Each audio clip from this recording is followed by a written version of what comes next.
Hello, ഇന്ന് ഞാൻ വന്നിട്ടുള്ളത് നേന്ത്രപ്പഴം വെച്ച് ചെയ്യാൻ പറ്റുന്ന അടിപൊളിയായിട്ടുള്ള ഒരു സ്നാക്കിൻ്റെ റെസിപ്പി ആയിട്ടാണ്. കാണാൻ കായ്പോള പോലെ ഉണ്ടെങ്കിലും അങ്ങനെയല്ല ഇത് ചെയ്യുന്നത്. അപ്പോൾ എല്ലാവരും ട്രൈ ചെയ്ത് നോക്കാം. നമുക്കിതെങ്ങനെ ചെയ്യുന്നത് നോക്കാം. അപ്പോൾ ആദ്യം തന്നെ ഞാനിവിടെ ഒരു പാൻ വെച്ചിട്ടുണ്ട്. അതിനകത്തോട്ട് നമുക്ക് നെയ്യ് ചേർത്ത് കൊടുക്കാം. നെയ്യിൻ്റെ അളവ് നിങ്ങൾക്ക് കൂട്ടുകയും കുറയ്ക്കുകയൊക്കെ ചെയ്യാം കേട്ടോ. ഞാനിവിടെ ഒരു ടേബിൾ സ്പൂൺ എടുത്തിട്ടുണ്ട്. പിന്നെ അത് നന്നായിട്ട് ചൂടായിട്ട് വരുന്ന സമയത്ത് നമുക്ക് അതിനകത്തോട്ട് കുറച്ച് അണ്ടിപ്പരിപ്പ് ഇട്ട് കൊടുക്കാം. അതിൻ്റെ എണ്ണ നിങ്ങൾക്ക് എത്രത്തോളം വേണോ അതിനനുസരിച്ച് ചെയ്യാം. പക്ഷേ കുറച്ച് കൂടുതലുണ്ടെങ്കിൽ നല്ല രസം ഉണ്ടാവും. അപ്പോൾ നമുക്കിതൊന്ന് വറുത്തെടുക്കാം. ചെറിയൊരു കളർ ചേഞ്ച് മതി, അല്ലാതെ നമ്മൾ ഒത്തിരി അങ്ങോട്ട് കരിച്ചെടുക്കണ്ട.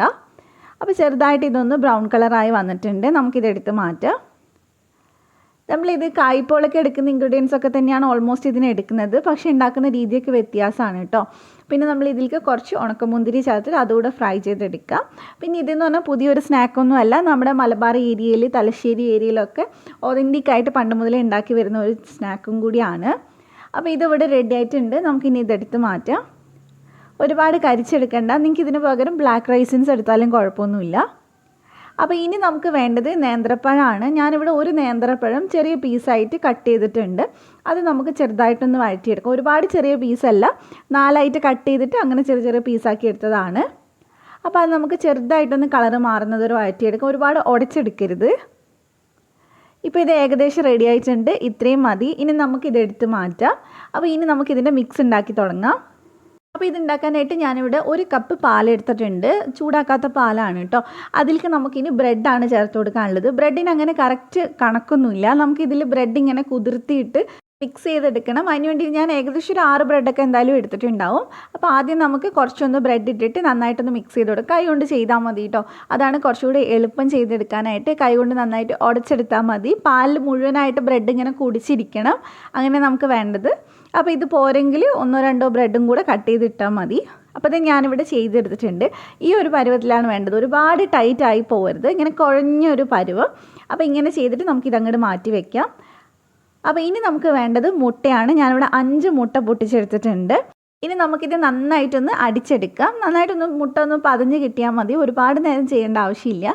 പിന്നെ ഇതിലേക്ക് നമ്മൾ 1/4 കപ്പ് പഞ്ചസാര ചേർക്കുന്നുണ്ട്. പഞ്ചസാര ഇത് മതിയാവില്ല, നോക്കിയിട്ട് നമുക്ക് ചേർത്ത് കൊടുക്കാം.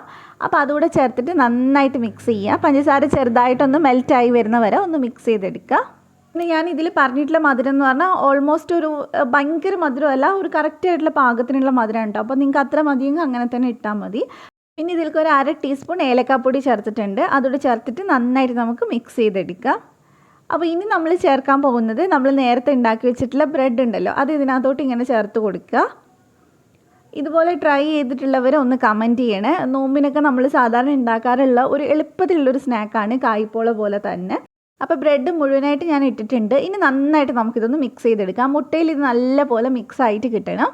അപ്പോൾ നന്നായിട്ട് മിക്സ് ചെയ്തെടുക്കാം. ഈ ബ്രെഡും മുട്ടയും എല്ലാം കൂടി വരുമ്പോൾ നല്ല രസമാണ് കഴിക്കാൻ.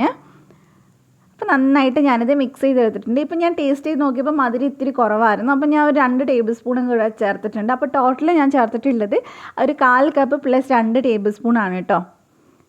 അപ്പോൾ നന്നായിട്ട് മിക്സ് ചെയ്ത് പഞ്ചസാര ഒന്ന് മിക്സ് ചെയ്തെടുക്കുക.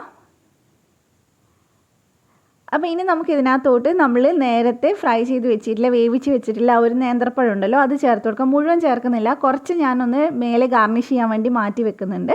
ബാക്കി മുഴുവൻ ചേർത്തിട്ടുണ്ട്. പിന്നെ നമ്മുടെ അണ്ടിപ്പരിപ്പും മുന്തിരിയും ചേർത്ത് കൊടുക്കാം. എന്നിട്ടൊന്ന് മിക്സ് ചെയ്തെടുക്കുക. അപ്പോൾ ഇടയ്ക്കിടയ്ക്കായിട്ട് നമുക്ക് നേന്ത്രപ്പഴം ഇങ്ങനെ കടിക്കാൻ കിട്ടും. അപ്പോൾ രസം ഉണ്ടാവും കഴിക്കുന്ന സമയത്ത്. അപ്പോൾ നല്ലപോലെ നമുക്കൊന്ന് മിക്സ് ചെയ്തെടുക്കാം. അപ്പോൾ നമുക്ക് ചെയ്യാനുള്ള മിക്സ് ഇവിടെ റെഡി ആയിട്ടുണ്ട്. ഇത്രയേ ഉള്ളൂ പരിപാടി. വലിയ പണിയുള്ള കാര്യമൊന്നുമല്ല. അപ്പോൾ ഇനി നമുക്ക് ചെയ്യാനായിട്ട് ഒരു പാൻ വെക്കാം. ഞാനൊരു ഫ്രൈ പാനാണ് വെച്ചിട്ടില്ല. അതിനകത്തോട്ട് ഞാൻ 1 ടീസ്പൂണോളം നെയ്യ് ചേർത്ത് കൊടുക്കുന്നുണ്ട്. അതിൽ നന്നായിട്ട് എല്ലാവരുടെയും ഒന്ന് ആക്കി കൊടുക്കുക. അതിനുശേഷം നമ്മൾ ഫ്ലെയിം നല്ല കുറച്ച് വെച്ചതിന് ശേഷം ഇതിനകത്തോട്ട് ഒഴിച്ചു കൊടുക്കുക ചെയ്യുന്നത്. അപ്പോൾ ഇനി നമ്മൾ ഇതിൻ്റെ മേലെയായിട്ട് നേരത്തെ മാറ്റി വെച്ചിട്ടുള്ള അണ്ടിപ്പരിപ്പ്, മുന്തിരി, അതുപോലെ തന്നെ നേന്ത്രപ്പഴമൊക്കെ ഒന്ന് വെച്ച് കൊടുക്കുക. ഡെക്കറേഷനൊക്കെ നിങ്ങൾക്ക് ഇഷ്ടത്തിനനുസരിച്ച് വെക്കാം. പക്ഷേ മേലെ ഇങ്ങനെ നേന്ത്രപ്പഴം വെക്കുമ്പോൾ കാണാൻ നല്ല രസമുണ്ടാവും കട്ട് ചെയ്ത് കഴിയുന്ന സമയത്ത്. അപ്പോൾ ഞാൻ മുഴുവനായിട്ട് വെച്ച് കൊടുത്തിട്ടുണ്ട്. അപ്പോൾ ഇനി നമുക്കിതൊന്ന് അടച്ച് വെച്ചിട്ട് വേവിക്കാം. അപ്പോൾ ഇനി നമുക്കിത് ലോ ഫ്ലെയിമിൽ ഒരു 10 മിനിറ്റോളൊക്കെ വേണ്ടി വരുള്ളൂ വേവാനായിട്ട്. അപ്പോൾ കറക്റ്റ് ടൈം പറയുന്നില്ല, കാരണം നിങ്ങൾ എടുക്കുന്ന പാനിനനുസരിച്ച് വ്യത്യാസം വരും. നിങ്ങൾ തൊട്ട് നോക്കുന്ന സമയത്ത് ഒരുപാട് ഒട്ടിപ്പിടിക്കാത്ത പരുവത്തിലായിരിക്കണം. എന്നിട്ട് നമുക്കിതൊന്ന് ഒരു പ്ലേറ്റിലേക്ക് മാറ്റിയിട്ട് വീണ്ടും ഈ പാനിക്ക് തന്നെ തിരിച്ചിട്ട് കൊടുത്താൽ മതി. ഇപ്പോൾ നിങ്ങൾക്ക് കാണാൻ മനസ്സിലാവുന്നുണ്ടാവും അടിയൊന്നും കരിഞ്ഞിട്ടൊന്നുമില്ല. ഇനി കരിയുന്നൊരു സംശയമുള്ളവരാണെങ്കിൽ അടിയിലൊരു തവ വെച്ചിട്ട് വേവിച്ചാലും മതി കേട്ടോ. അങ്ങനെയാണെങ്കിൽ ഒട്ടും തന്നെ കരിയില്ല, പക്ഷേ കുറച്ച് കൂടുതൽ സമയം എടുക്കും. അപ്പോൾ ഈ സൈഡും കൂടെ ഒരു 5 മിനിറ്റ് വേവിച്ചതിന് ശേഷം നമുക്കൊരു പ്ലേറ്റിലേക്ക് സെർവ് ചെയ്യാം. അപ്പോൾ ഇത്രയേ ഉള്ളൂ. ഇനി നമുക്കിത് കട്ട് ചെയ്തിട്ട് കഴിക്കാം. നമ്മുടെ കായ്പോള പോലെയാണ് കാണാൻ കേട്ടോ, പക്ഷേ വേറെ തന്നെ ഒരു ടേസ്റ്റാണ്. ബ്രെഡും ഇതൊക്കെ വന്നുകൊണ്ട് തന്നെ എന്തായാലും ട്രൈ ചെയ്ത് നോക്കുക. പിന്നെ ഉണ്ടാക്കാറുള്ളവർ ഒരുപാട് പേരുണ്ടാവും. അപ്പോൾ നിങ്ങളൊന്ന് കമൻറ്റ് ചെയ്യുക. അപ്പോൾ നിങ്ങൾക്ക് റെസിപ്പി ഇഷ്ടമായിട്ടുണ്ടെങ്കിൽ ചാനൽ സബ്സ്ക്രൈബ് ചെയ്യുക, തൊട്ടടുത്തുള്ള ബെല്ല് ക്ലിക്ക് ചെയ്ത് ടോളോടെ ക്ലിക്ക് ചെയ്യുക, എന്നാലേ വീഡിയോസ് ഇടുമ്പോൾ കിട്ടുള്ളൂ. അപ്പോൾ മറ്റൊരു വീഡിയോ ആയിട്ട് കാണാം. Thank you for watching.